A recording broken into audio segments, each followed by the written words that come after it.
We're live. Beacon Roundtable. New era starting. Hopefully everyone can see us. If I can see you there on YouTube, if I can see you there on twitch.tv/Beacon DeFi, welcome to the Beacon Roundtable show. Please don't worry about the tornado sirens in the background. It is not a sound effect. They actually do that here in the Midwest. We are Beacon. We're an exclusive DeFi mastermind providing bespoke coaching and education. I am 1/4 of the founding crew. I'm Chris. We have Gabe. We have Andrew. We have Jangle. And we're here to have a good time every Wednesday here at the noon hour. Let's jump into it. So we got some news. We got what's happened this week? Got a lot of stuff. I mean, we really don't want to talk about the SEC anymore, but we are just going to kind of gloss over it, just kind of cruise by it real quick. Yeah, I feel like we're doomed to talk about the SEC for at least another couple months until these ETFs make some progress. So if this is your first time watching us, welcome. We're going to have a good time here and talk about topics and really just have a great podcast feel. We're going to have some laughs, talk about serious things.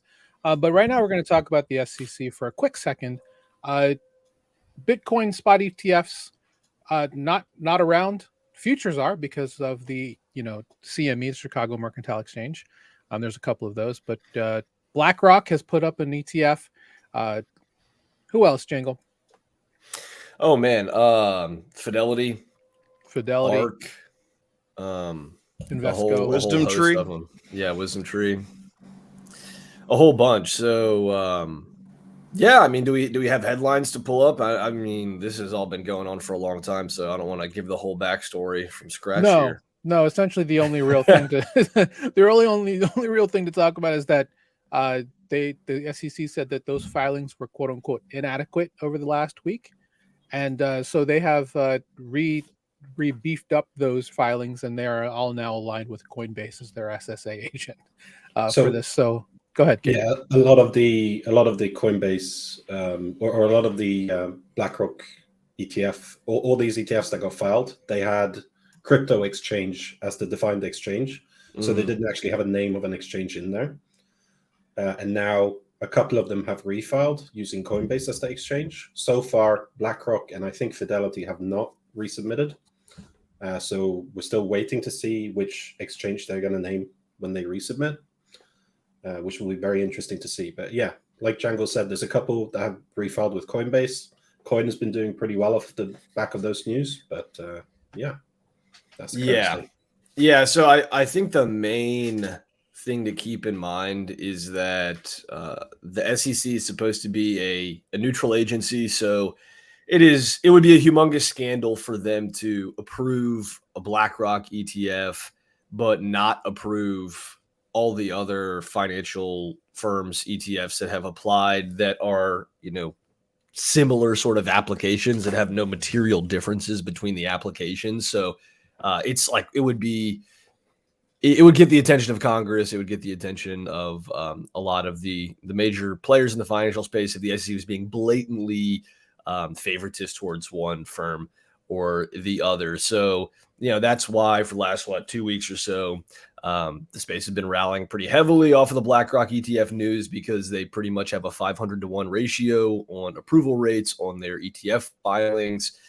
The feedback that they got from the SEC was not necessarily a bad thing, right? The headline was that the ETF filing was inadequate, but basically the SEC just wanted them to name the crypto exchange. So a bunch of other firms have now refiled their filings. So it has been, so far to my knowledge, Fidelity, Wisdom Tree, VanEck, Invesco that have refiled. So BlackRock and ARK have not refiled yet, but all of those refilings directly named Coinbase, which was what the speculation had already been. So even before all these refilings, Coinbase was up 20% or something like that. Just on the ETF news from BlackRock, probably up another 20% or so after this, after all these refilings, specifically naming Coinbase. Makes sense. I think that's the largest regulated spot market in the US, especially if all of these firms are using them as custodian and probably the exchange on which to acquire and like redeem and mint their shares with.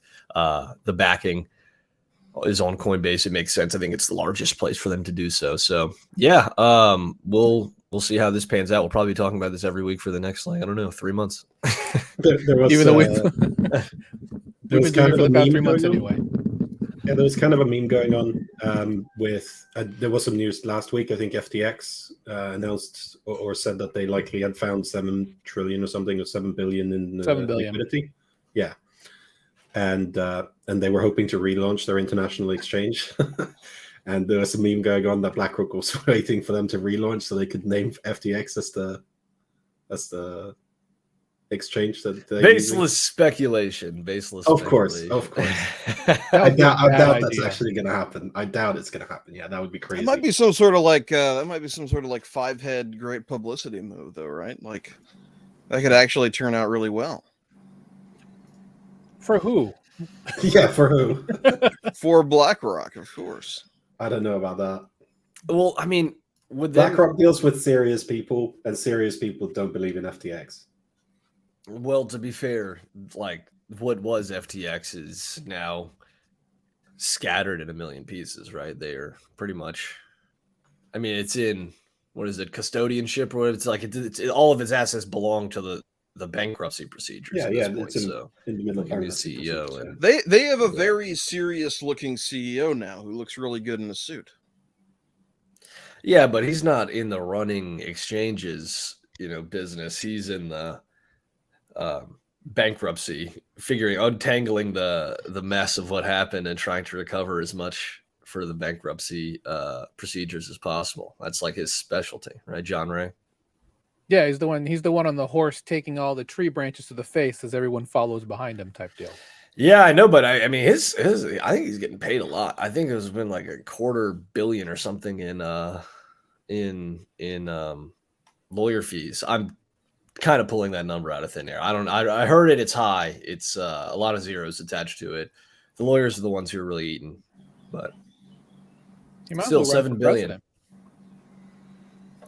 The president of the United States? Well, yeah, but he's raised enough funds to definitely be in the running to do it. All right, I haven't heard that. Let's move on to our first article for today. We have a couple of things we're going to talk about, but this is really more for the audience. Again, I came across this, I tried it out. No idea if it's all that decent, but in the event that because one thing that we talk about is the ability to spend your crypto funds in real life, right? Making those liquid, I suppose. Now, this is Fiat24 at fiat24.com. It's in the chat. It is an L2 settlement protocol on Arbitrum. So if you have funds on Arbitrum on this card, you can spend those. So if you have an Arbitrum airdrop, this could be an option for you. Interesting piece here is that not only is it a debit card, if you mint one of these NFTs, when you get one for free before July 25th, you'll also receive an IBAN number from a Swiss bank, which is an international bank account number. Q3 it's coming. But you also have this wallet app. You also have a spendable debit card, that type of thing. It's also a digital ID platform. Now, kind of like an all-in-one weird solution. Again, I went ahead and signed up for this. I did mint it for free using my MetaMask account on Arbitrum. Seems pretty up and up so far. It is the winner of the Accenture last year's. Okay. Question. So yes. What is this? It is a card that converts crypto to fiat at a POS. It's a global payment processing platform. Is really, what it is. Looking at their FAQ. So is it can I use it at the store where they yes, accept you can. Visa or MasterCard? I guess if you look it up, well, here's the thing. It works on Android so far. They're working on iOS. So have any of you guys ever successfully used any of these products that convert crypto to fiat at like a POS system? I haven't. I typically send stable coins to Coinbase, withdraw them to fiat, and then use like normal debit cards or like cashback credit cards or whatever, like normal TradFi stuff, and I use stable coins to like on and off ramp. Is that what you guys typically do as well? Yeah. I actually have used my crypto.com card. Is my wife watching this? When I buy stuff online on mobile gaming, micropayments are done through my crypto.com account. So it's okay. Oh boy. Yeah. It works. One thing that really stands out to me in this, though, is it looked like it's linked to an NFT. Is that correct, Chris? Well, the NFT does two things. It gives you ownership, of course, of the IBAN. It ties you digitally to that bank account number. So I guess that's how the settlement kind of takes place. I don't believe you, at least I haven't KYC'd for any of this information. Doesn't mean that when they roll this out in Q3 that you may have to KYC. Hold on, let me do the. I have no mouse That's anymore. what really Now I stands get it. out to me. Like the fact that the Now NFT I is get it. linking your ownership to the bank. That is a real world use case for NFTs, and that excites me. We finally exciting. found them. We finally found the real world use Yeah. case. And it uses funds on Arbitrum. So that's the thing. So that as opposed to me sending money, like, so what I would do, as you said, is I would, because crypto.com is such a flexible stablecoin platform, is I would send stables from Avalanche, from Polygon, from ETH Mainnet, from Arbitrum to crypto.com, top off my CDC card, and then use that using Apple Pay or whatever else is out there that's tied to it. So iOS in that case is on its way. But it does work apparently with Samsung Pay and Google Pay currently, so that's something to consider. Yeah, if Coinbase copies this and does the same thing using the NFT to link that to ownership and identity as well, that could be really cool. Yeah, I want this, but with Coinbase's name on it. That's what I want. Fair enough. I don't trust literally anybody else. But You don't trust the Swiss? Maybe I should. I don't know. I hear great things. I do hear great things. Great chocolate. But great chocolate, yeah. Neutral banks from what I hear. Great capital markets, I'm told. But I mean, it's not Switzerland itself, it's this company, right? Yeah. And they're opening like a bank account on your behalf. And so you load the funds into the NFT? Is that how it works? No. Apparently, well, you link a wallet to it.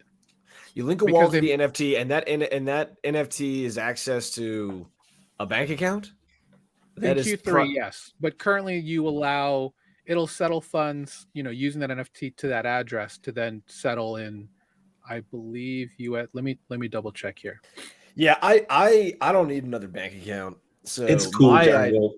No, it is cool. It is cool. I'm just trying to think of like what's the ideal. I get the solution, like, or the problem. I just trying to think of what's the ideal solution is, right?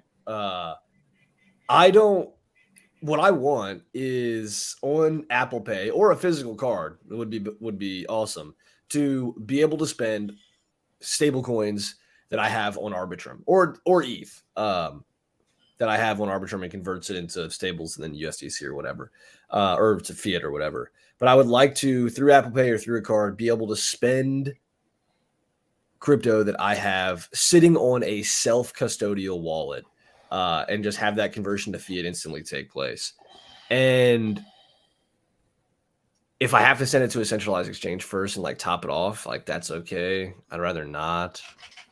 But you made me think of something here, Jangle, and I've just been brooding in the background now for 5 minutes. And the thing that I thought of here is just I never use my debit card. I don't. How do you buy things? Credit cards and cash. Yeah. So, like, it just seems terrible if I would have a debit card that would spend on-chain funds. Like, how am I going to get that money back if there's fraud? Yeah. Be cheaper though. You might get a discount if it was like popular. Like sometimes you got a cash discount at stores and stuff. Yeah, I mean, if they give me 10% cash back for using the crypto card, I would use it. Well, it wouldn't be cash back. It's just like, there's so many processing fees associated with, like credit cards. And then also, but they're still routing this through Visa. So they're not even like using they're not even using the tech that's going to save us money. And so there probably still could theoretically be a chargeback. So it's not instant settlement, right? So Yep. like so the vendor, the attributes that they want are instant settlement. And Gabe, I'm not trying to FUD here. Like I'm just trying to really think through the actual problem. The vendors want instant settlement. And they want the ability for chargebacks to go away. And for fees to be as low as possible, right? The customers want fees to be as low as possible. It be as convenient as possible, and just like spend the money they want to spend how they want to spend it, and to maybe be protected sometimes, depending on the type of transaction. So, so yeah, I mean, I there are times where I spend cash because there's like a cash discount at a store or something. But honestly, I rarely spend cash. Usually, I just like use my 2 to 5% cash back credit card and just like pay it off on auto pay or whatever. So I think there's a definite use case for this though. Like imagine if you're living in like Argentina or something, your inflation in your country is like 100% plus a year over year, and banks are like not letting people take their money out. You have the option for your work or your job to get paid in crypto into this address, and you can just spend it from the card in a currency that's not whatever is linked to your country. It's like USD or something instead. Yeah, that's the key point, is that all of us are in, countries with access to stable, financial systems and banking systems and stable-ish currencies, but like relatively very stable financial systems, banking systems, and currencies. So to us, it's like, oh, well, I already have this solution that allows me to save spendable cash and spend cash, with all these great properties of that the dollar and the banking system give us. But yeah, to people who are forced to sit in, if they're using their banking system, they are forced to sit in a currency that has double digits or maybe sometimes triple digits year over year inflation, then the ability to hold USDC on chain instead of Argentine pesos in their bank and then spend that. And then you have like a lot of these economies with, high native currency inflation that are like dollarized kind of underground, like cash sort of economies. And that, they save in dollars, and there's like just a lot of foreign exchange happening on the fly at all times. I can see it's just like a crypto as a payments network and stable coins as a medium to save and spend in the dollar, taking off. Yeah. Being useful, and something like this facilitating that. But yeah, interesting. So, but really, like the Swiss IBAN thing is the one piece of innovation here, right? Because we've already had debit cards that allow you to spend crypto. Swiss IBAN, cool. What would be even cooler is if we had under collateralized loans that were tied to crypto and then also spendable with a card. What if you could apply for a credit card and you get an under collateralized revolving debt limit that is based on your on-chain identity? I really think the innovation here is potentially, I don't know if they're actually going to be deploying like this. Chris said he hasn't KYC'd yet, but if you have an NFT that is your online KYC'd identity, and if you need to register for a new centralized exchange or anything, you just provide your NFT, you link your NFT to it, and that is your identification online. I think that is the future use case of NFTs, or one of them at least. That is like a real world use case. Yeah, and you take the trust out of the system because you are assuming there's underlying trust in having to have gotten that NFT. That's all. And it's in the meta. It's not like an image of yourself, but yeah. I think, yeah, in a perfect world, yeah, I like, so what's the problem? The problem is that you KYC or provide sensitive data to all of these different firms individually, right?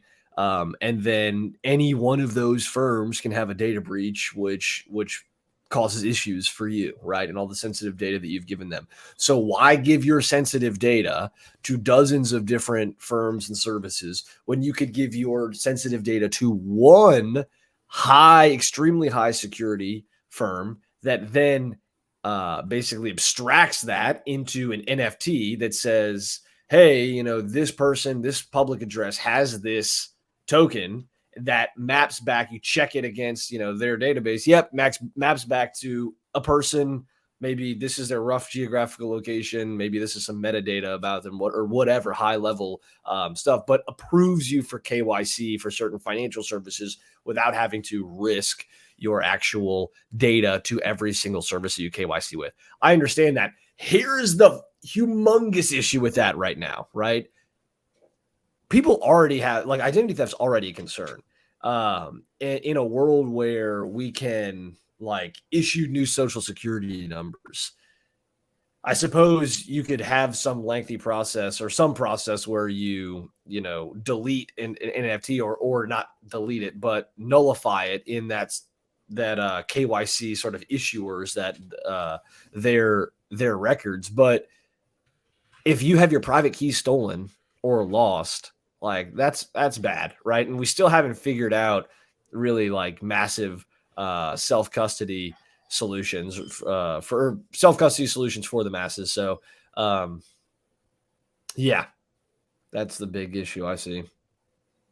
Yeah, and hopefully these new wallet standards will help with that, to really just kind of keep that at bay, or at least keep it easy to maintain the security that's required for stuff like this. Ultimately, a lot of services in the real world requires KYC to some degree, like you need to verify your age or something similar. If we want those services on chain going forward, when regulations going up and up, we will need some way to have like EC identification online. So there is a requirement to have better on-chain identification. Obviously, the security issues need to be resolved before that happens, but yeah. I mean, I think that the more likely path over the next 3 years is that there are just on-chain services that geofence the United States and don't have KYC. Like, is like what a lot, like that's what's happening right now, right? Like if you want to use a lot of DeFi, you just use it. And if you're an American, then you use it with a VPN, right? It's true. Absolutely true. So it's not like any one nation state's regulatory framework is going to apply to the whole of DeFi, you know? So how do you look at it if, you know, with what Balaji has been saying with the nation state network that, you know, he's been foreseeing, I guess, how does that come together and, you know, become something that, you know, people can, I guess, digitally fall into? I mean, I think people form online communities, Yep. and those communities form shelling points and memes that they build around. And you are, you know, his whole thesis, and I don't want to be kind of reductionist because he's got a lot going on in his brain. Not sure I agree with everything that he says, but his high level thesis there is that, you know, you could have more in common with somebody who lives on the opposite side of the planet than you do with your own neighbor. And so we have these ideas of nation states, and that has you know, served humanity in some capacity. But you know, more and more people are spending time not with their neighbors and their countrymen, but with people in these niche online communities. And so you can now have a way with crypto, you have economic coordination and just high level trustless coordination that can occur, that's regulated not by laws and a monopoly on violence, but regulated by trustless code, and, you know, crypto coordination mechanisms enable basically network states. And yeah, I mean, I think that we're obviously seeing like that trend is playing out. I think it's predicted like in the 90s in the sovereign individual, and is playing out sort of like as the prophecies have foretold. I think we're on, it's going to continue this trajectory into the future. Do you think we could turn Beacon into something like that? I mean, we're technically a community. Yeah, I mean, we have a base of people that are across the world, and mostly in America. Like, if any given nation, number one's probably America, but in, you know, nations all over the world, we coordinate via, like, you know, internet applications. We aren't like a self-sufficient nation state, right? Like it's not like we have everything that Not yet. we need to exist within our own sort of like internal economic system. But yeah, there's like a website that lists on like a subdomain on Balaji's website, like all the different network states that he's aware of that are forming like online communities, like the most notable being like the Bowtied Yes. group of cartoon anons, stuff like that. So City We've already DAO is doxed kind of cool. ourselves out. So, at which point are we going to buy a cruise ship and retrofit it to live in international waters indefinitely? Because that's the way this conversation seems to be going. Well, no, that's not the end state. The end state is actually a network state crowdsourcing physical land and then getting recognition as a sovereign state from another internationally recognized state. So that's the final goal. I'm a little bearish on this like network state trajectory thing, because I think that some of us or many of us here, I think we're all very weird on this call. We're very strange. We are an exception to the typical global citizen, if you will, in many ways. And I don't think a lot of people are actually developing super meaningful relationships in their niche online communities. It seems like, interactions through online communities, to me at least, are becoming more superficial, more mediated, less personal. And we're also, in an age where social trust is at an all-time low in most places, at least America. And when you have that low social trust, that makes you even less trusting of people that you aren't actually, in the same room with, aren't actually talking, don't actually know. So I am seeing like more of a reversal towards, people becoming kind of more tribalistic in their meat space relationships, versus some sort of, really, really exciting, really idealistic cross-border relationships and kind of like affinity-based self-sorting. I think it'd be great if that happened. I just don't see it. Well, like I think your point around in America, I forget the exact wording you used, but it seemed like more divided than I don't know about than ever. Social trust. I said. I was saying social trust. Social trust in like institutions. No, in each other. I mean, in both. The social trust, means both. Yeah. Well, like that would I think lend itself. And like I somewhat agree. I don't think than ever, but it's certainly on the rise, the lack of social trust. But wouldn't that be even greater argument for people finding communities in which they identify more?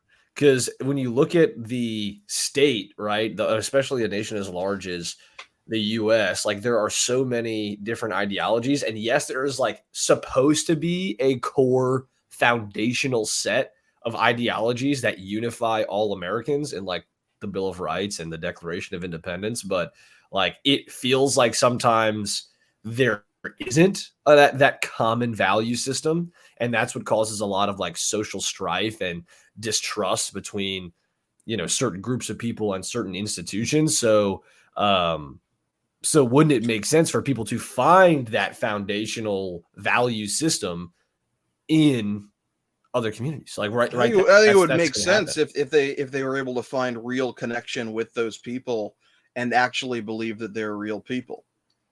I know you guys like all have relationships or partners. You may not have noticed that like over the last 5 years, online dating has gotten severely worse. Like I think like online dating probably going to go off a cliff, and people are going to rely more on in-person connections. And now we've got AI.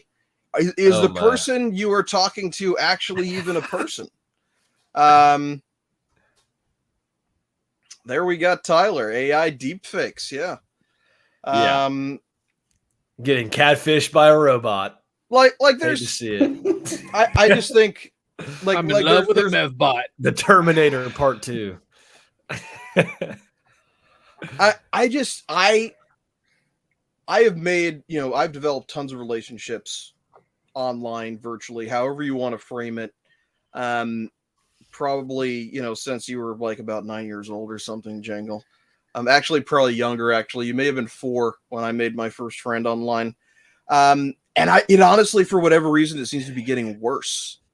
It's harder to actually, like, you can find the social media group, you can find the greater group, but as far as like actually forming relationships with the specific people in those groups, I think it's getting harder. I'm not entirely sure why, but I think I just doesn't seem like a positive trajectory that would lead towards an environment conducive for like the network state ideal, when it just seems to be getting worse every year. I just can't disagree more, because in my eyes, we've gone from Modern Warfare 2 lobbies on the Xbox 360 to this conversation right now. So if you with just those 2 data points, the trajectory is just out of this world, right? And then you throw on the ability to economically coordinate, right? That's really the key part. Not just friends online, right? That's an interesting thing, but a conglomerate of people who are maybe even using their own issued currency, right? Like they have their own DAO token or something like that. Not a necessary thing. Or they are Jangle coin, primarily pricing in Ethereum or something like that, right? Or Ether. Or Jangle coin. Yeah. Anything, right? And then they have a common piece of land, right? A crowdsourced kingdom, and they can theoretically be digital nomads, right? Travel across the world, come back to the area where they have a sovereign state, and do commerce in their own native DAO token or in purely disintermediated non-central bank currencies. So that's the idea. I don't think there's anything that checks all of those boxes yet. But I think eventually there will be. There will be something like it. Like there's already City DAO that has bootstrapped some physical land. I don't know how well that commune in Wyoming's going. I don't know if I would pick Wyoming as the place for a bunch of nerds to try to build a commune, because it's kind of like harsh there in the winter. But yeah, it'd probably be dangerous trying to live at City DAO in the middle of December or January or something. Probably might freeze to death. All right, let's move on to the next topic.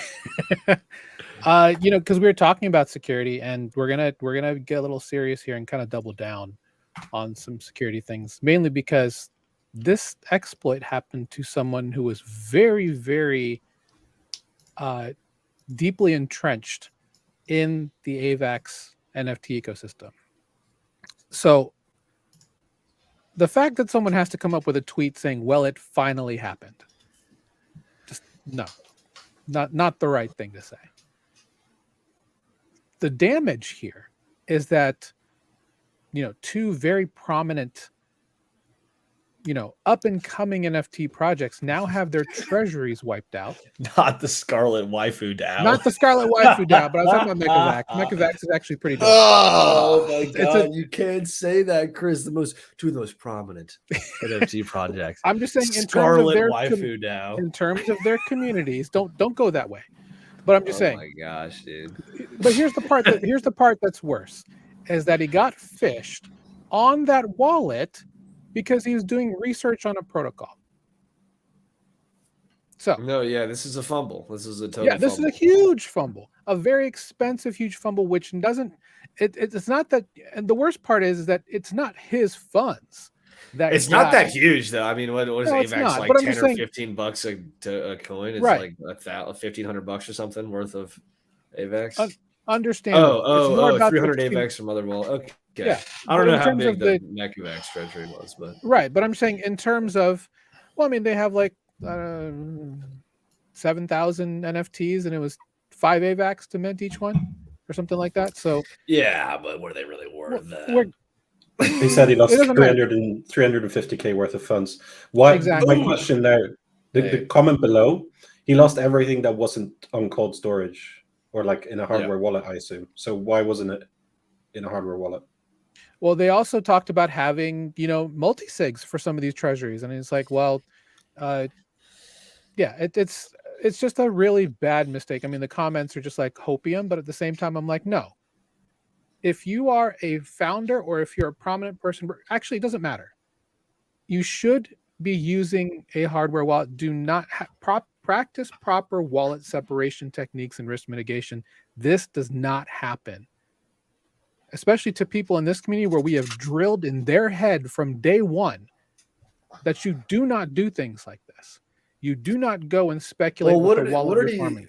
What did he do? So he went to some rate, like he signed a transaction from some thing he was looking at, and he was doing some research that on had this. 350k in it. Like, that's wild. Yeah, no, don't do that. And yes, separate it sucks, your wallets out. But at the same time, I'm like, this is the part where trust becomes difficult in projects because this is a fairly prominent builder, or at least team member on multiple projects. These are not the only 2 projects he's ever been a part of.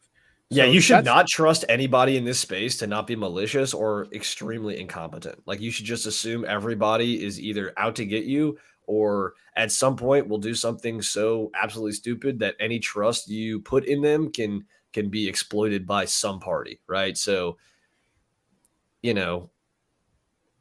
minting random NFTs, like, there's not a lot of NFT projects that really, I mean, even like NFTs have all fallen off a cliff over the last even few weeks. Like, it's been terrible after that Azuki scandal.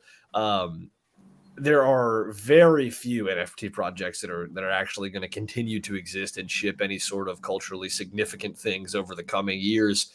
And so why people would be buying Scarlet Waifu DAO at this point, unless like they just enjoy the memes, like you just got to realize that a lot of these things are just going to get ripped apart, and security exploits are another reason. If there's just like, if the dev just has all the funds in the treasury sitting on a personal hot wallet that he controls, like, yeah, you're going to probably lose money if you're buying this stuff. Yeah, I mean, the Scarlet Waifu DAO roadmap was, very compelling, Jangle. But I think the real issue here is that all these treasuries were being managed without having a multi-sig.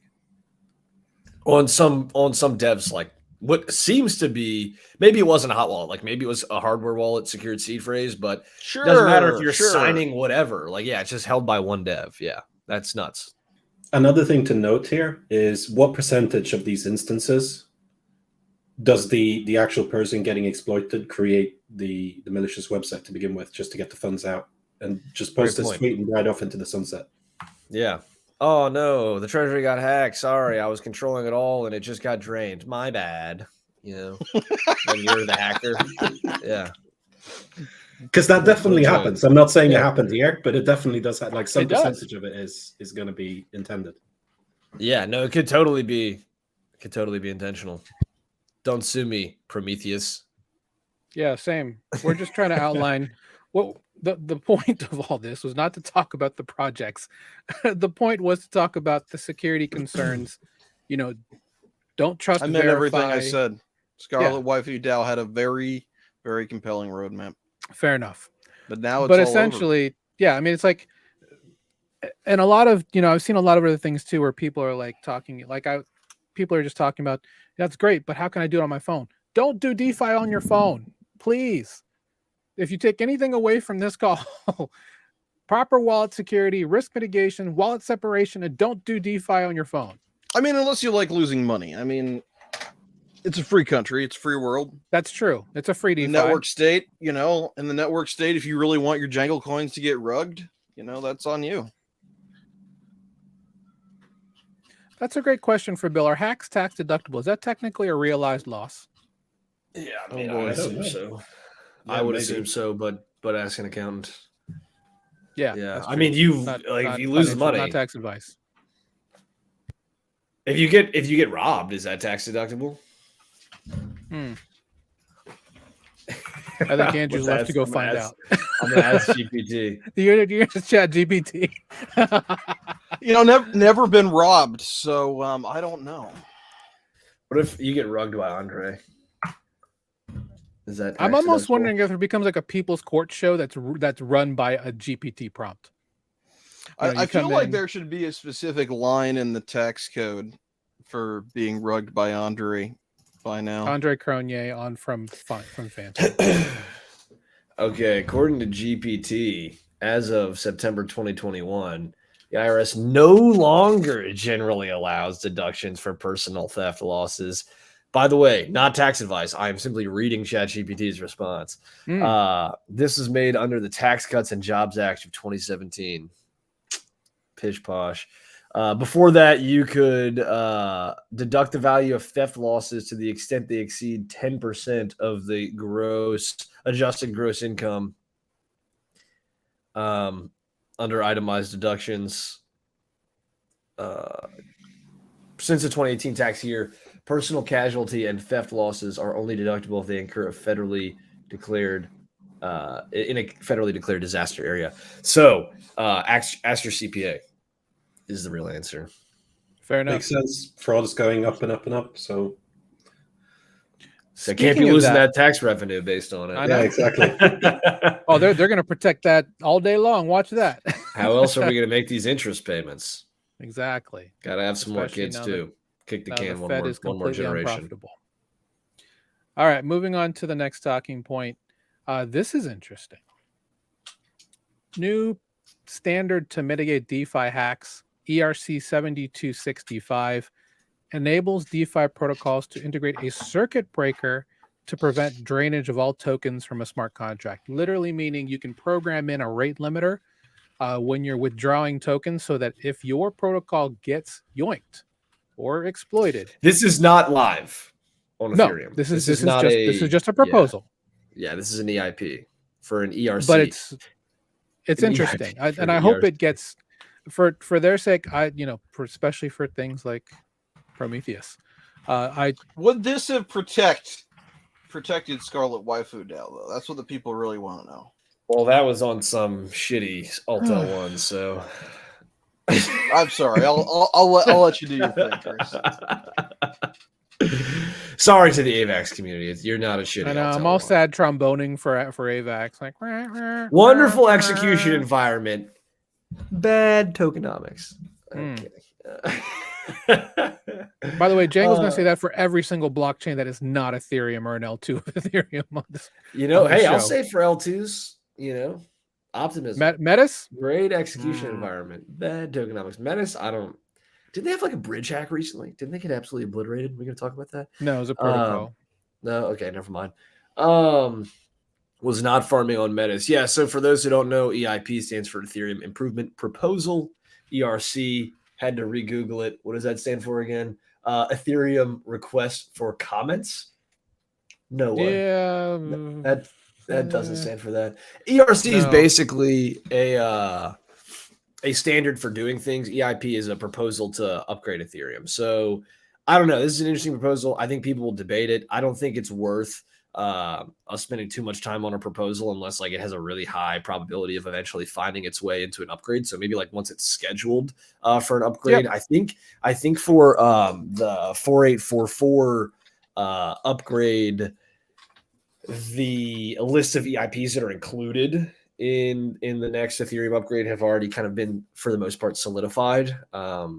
So new EIPs, I think, can drop off. Like if there are EIPs that are scheduled for the next update, I think they can drop off, but no new IPs can be added on at this point or some point soon. So if we are, going to be seeing this specific one included, it wouldn't be for a while. So any cool ones that are getting included, Jangle? I think 4844 is the next big major one everyone's looking forward to.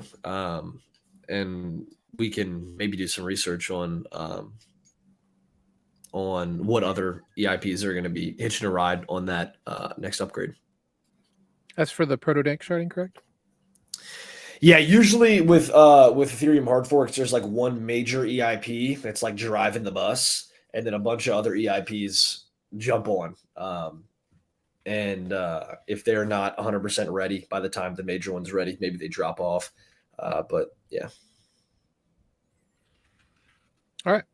Thanks for that, gentlemen. We're going to talk about something that Andrew and Jangle do have a little bit of experience with, thanks to their work at ETH Denver. If you were there in ETH Denver 2023, good to see you all here in the chat. Put a 1. SSV.network mainnet is being unveiled soon for the future of distributed ETH staking. If either one of you want to talk about exactly what SSV means to distributed validator technology and stuff like that, feel free to talk about it for a minute or so. So have you guys heard about Horcruxes? As in the Harry Potter. Andrew. Do you want to go for it, Andrew? Yeah. Maybe I can try to find my SSV backpack while you're talking. Be right back. The way the SSV guys explained it to us was that you're essentially Horcruxing the private keys to the validator. And that is the big innovation. And what Horcruxing means is that it's a term not from Harry Potter, but probably popularized from Harry Potter, where the main antagonist of the book series, Voldemort, split his soul up into multiple pieces and hid those bits of his soul in objects around the world. So in this analogy, Voldemort's soul is the ETH validator's private key. And the SSV validating keys, sure. And the SSV or the DVT mechanism is facilitating the Horcruxing or the splitting up of that soul key into many different bits, making it so essentially no one owns the keys. No one can truly see the keys, but they're still somehow reconstructible. Yeah, I think that the Horcrux analogy you might be leaning on it too much in case people don't understand that. Like, basically, when you're running a validator for Ethereum, you have 2 keys to keep track of: your validating keys, your withdrawal keys. And there's 2 reasons why you withdraw keys. It's obvious why you need to keep those safe, right? So that people can't drain your validator. The validating key needs to be kept safe because, 1, you want maximum uptime. So you want it to be on a node that is running so that you are validating, right? You're maximizing your rewards, but also there's like a penalty for being offline. It's like a small trickle, but it's a penalty nonetheless.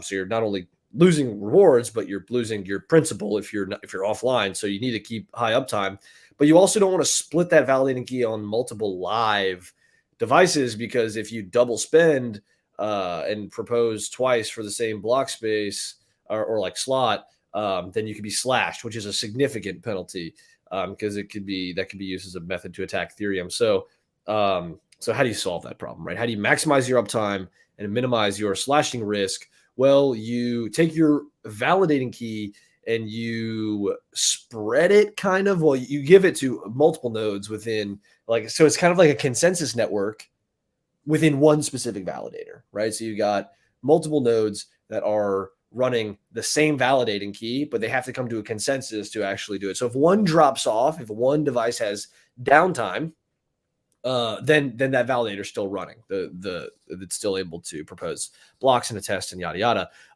Whereas if maybe one node or 2 nodes try to spend or do something that is propose a block that's like not legitimate, like it's an attack, then it still wouldn't go through. That validator wouldn't be slashed because it's a consensus amongst multiple nodes. So it basically just adds more failovers and robustness to the individual validator being run. Increases uptime, decreases slashing risk, and SSV creates a network to make this possible. They have like their own token and sort of like you can go down the rabbit hole and how their whole system works, but it's basically infrastructure to allow this distributed validator technology to be run on Ethereum validators. Excellent. Thank you, gentlemen. We'll go ahead and move on to our next thing. Just wanted to kind of just brush that over because I saw it and I knew that you guys. So they worked on a team that was working for a bounty on this particular project. So there's a lot of major validator, I guess, services like Swell and some others like that that are looking to integrate some of this technology. So hopefully we see more of this out there. Along with, we talked about Diva Labs last week with their turnkey, key share process for running your own node validator for only 1 ETH in some cases. So yeah, I think when it comes to ETH staking, restaking, and then overall the connection with LSD Fi or LST Fi, depending on how you want to look at liquid staking for ETH currently, there's a lot of movement in this space that is definitely going to be worth it if you hold ETH. So definitely a lot of movement here, a lot of excitement, specifically as we work towards the next upgrade to the Ethereum network overall. So thanks for that, gentlemen. Excited about what's coming up next. So I want to take a quick second, say thank you to our Beacon founders, everybody who is watching here on YouTube or Twitch. This is our first episode in this new format. Hopefully you're enjoying it. Hopefully you're finding value. You're more than welcome to join us on the website to learn more about Beacon at beacondefi.xyz. Or of course you can leave a comment on here. We'll have someone get back to you. Moving on to the next thing. And this is actually something that was interesting to me, at least, because one thing we talk about is how are we going to get the next million people into DeFi, right? Well, I mean, if you're I Harry thought it was Styles, billion. well, billion, right? The next billion, Maybe trillion, perhaps? trillion, and honestly, maybe it starts with Harry Styles. So, oh no. Next, veto. No. There is movement, innovation with music in terms of NFTs, correct? I guess this is a Polygon get. So Polygon, L2 blockchain trying to become, Validium type thing. We've been talking about that. This is a business dev get for them with Co-Create, which is an infrastructure based on Polygon. So again, kind of going over what Polygon's done over the last 18 months. They have partnerships with Disney, Starbucks, Gap, okay, and a whole bunch of others with their accelerators. I mean, they're doing huge things with regards to getting more people, Reddit, getting more people into DeFi. So technically what this is working with a DApp or a decentralized app called Events, EVNTZ. And they partnered with Harry as a content creator to essentially provide a digital wallet through the Events app that is going to live on the Polygon blockchain. And, so essentially 80,000 people went to this concert. 5,000 people that evening activated a wallet. So that's 5,000 people coming in to Polygon, essentially, which is great news. Utility on their phone, ripe to get rugged. What real world problem did this project solve? Now, I'm glad you asked that question. So, pumping my specifically, bags, that's a problem that needs to be addressed. Fair enough. Let me talk about the utility here, because obviously people that are watching this are going to be, people not directly in crypto. They're curious, well, what does Harry Styles have to do with crypto? So what they're offering with this Events app is more like fan perks, right? The ability to buy tickets to future shows using the Events app, digital memorabilia, so not NFTs, but digital collectibles, merch, a community pass, things like this, things that are gated that NFTs can provide with their utility moving forward, which I think is what the Odyssey program on Starbucks is as well. But this is just an activation point for fans to come together,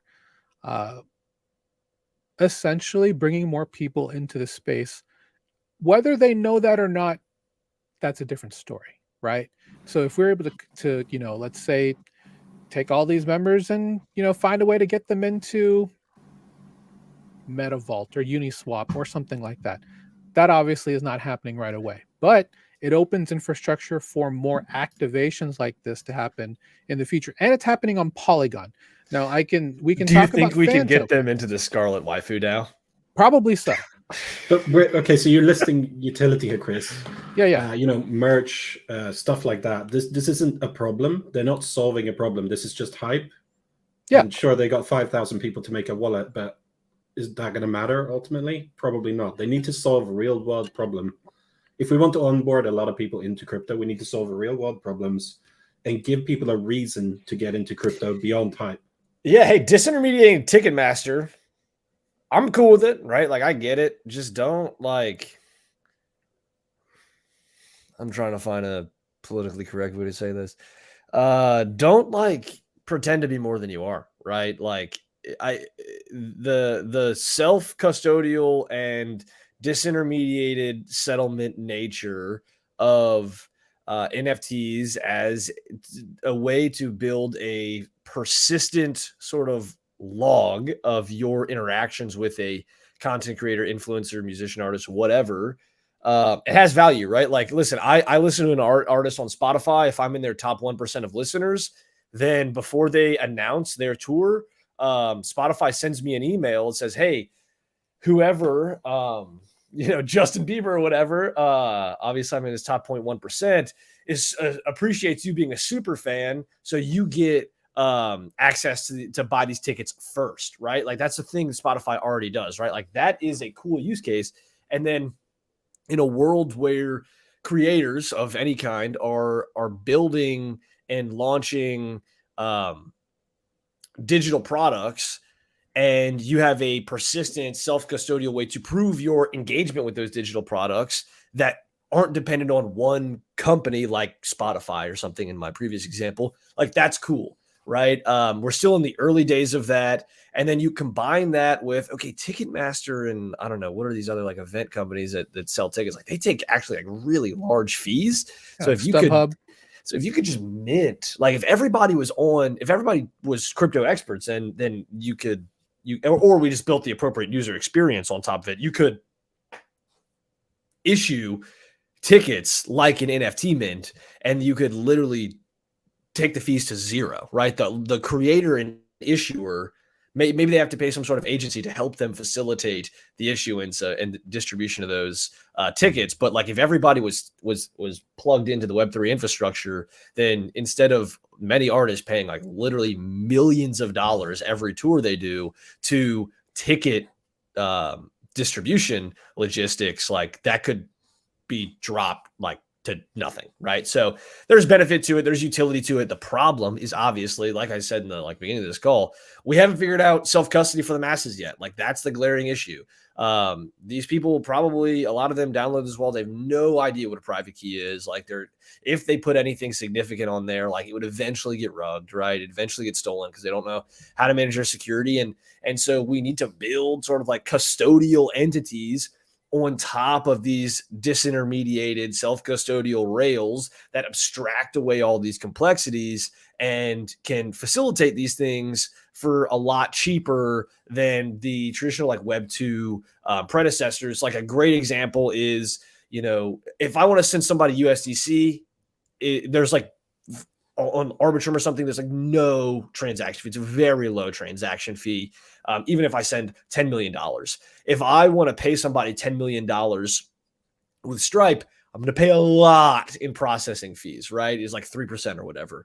If I want to send, so you have the truly like on-chain version, pretty much no fees, right? For sending $10 million, you'll pay pennies.